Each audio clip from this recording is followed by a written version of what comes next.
क्या योजना है। प्रतिमा पहले इस अवस्था में रखी हुई थी। ये आज से 40 साल पुराना फोटो है। तब भगवान जी इस अवस्था में थे, पत्थर लकड़ी कंडों से घिरे हुए, कई वर्षों से इस अवस्था में रखे हुए थे।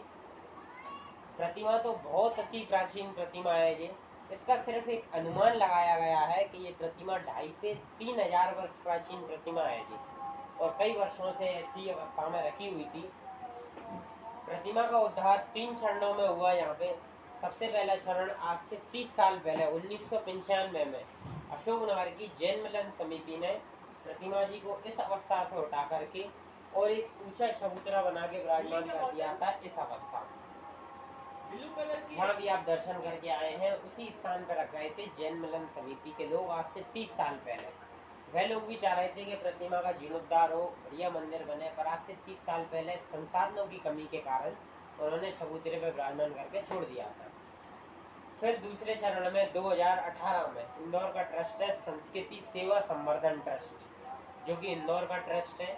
जब उस ट्रस्ट को मालूम चला तो ट्रस्ट के सदस्य हैं राकेश शाह जी, जो इस फोटो में पीछे खड़े हुए हैं भैया, फेस अकेला दिख रहा है। इन्हीं का 2018 में यहाँ आना हुआ। मूर्ति को इन्होंने इस अवस्था में देखा तो पहले इसके फोटो वीडियोस बना करके ले गए। वह फोटो वीडियोस अपने दोनों बड़े आचार्य श्रीयों को दिखाए, आचार्य श्री विद्यासागर महाराज जी, आचार्य विशुद्ध सागर महाराज जी। दोनों महाराज जियों ने मूर्ति के फोटो वीडियोस देख करके यह कहा कि इस मूर्ति के अंग तो सुरक्षित है, सिर्फ उपांग छिड़ हुए हैं। उपांग में नाक कान, यानी ये प्रतिमा खंडित अवस्था नहीं है इसकी। और अगर इस प्रतिमा का दोबारा जीर्णोद्धार हो जाता है तो ये प्रतिमा दोबारा पूजनीय प्रतिष्ठित हो सकती है, बन सकती है, ऐसा दोनों बड़े आचार्य श्रीयों ने कहा। राकेश शाह जी ने उड़ीसा से कारीगरों को बुलाया और प्रतिमा का जीर्णोद्धार का काम करवाया। जीर्णोद्धार होने के पश्चात प्रतिमा ने रूप ले लिया था ये व्हाइट कलर का, जो ऊपर के 2 फोटोज में है। और 1 जून 2023 को विशुद्ध सागर महाराज जी का पूरा संघ भोपाल से बड़ौद की तरफ बिहार करते हुए इसी रास्ते से निकल रहे थे। तब महाराज जी के संघ का यहाँ आना हुआ, जिन्होंने लघु पंच कल्याण करके सूर्य मंत्र आदि दे करके प्रतिमा जी को संस्कारित कर दिया था। तो कलर कैसे बदल गया सफेद से लाल? वो भी मैं बताऊंगा, आगे सब बताऊंगा।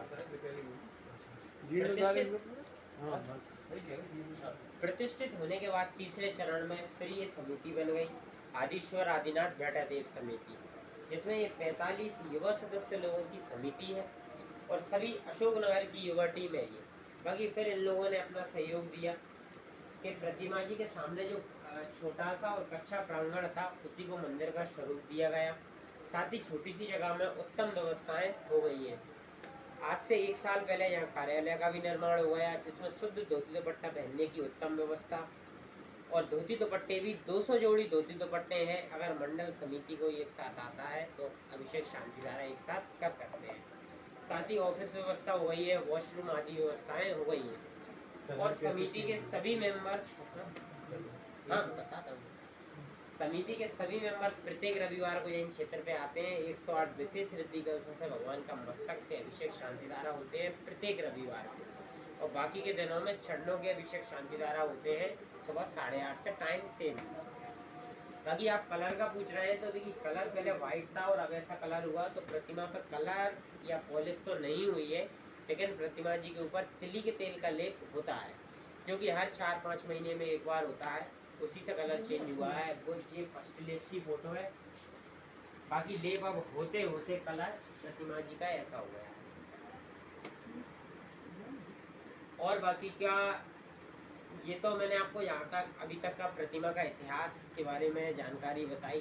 बाकी अब नवीन मंदिर निर्माण के लिए त्रिवेणी नदी के स्थान पे, यहाँ से 1 किलोमीटर आगे, अपन ने 3.5-4 बीघे जमीन स्थान चयनित किया है। तो शीघ्र अतिशीघ्र मंदिर निर्माण उसी जगह होगा और मूर्ति की संख्या फ्रंट पे हो जाएगी। बाकी अगर अब आपका कोई क्वेश्चन हो तो भाई आप हमसे जरूर पूछें।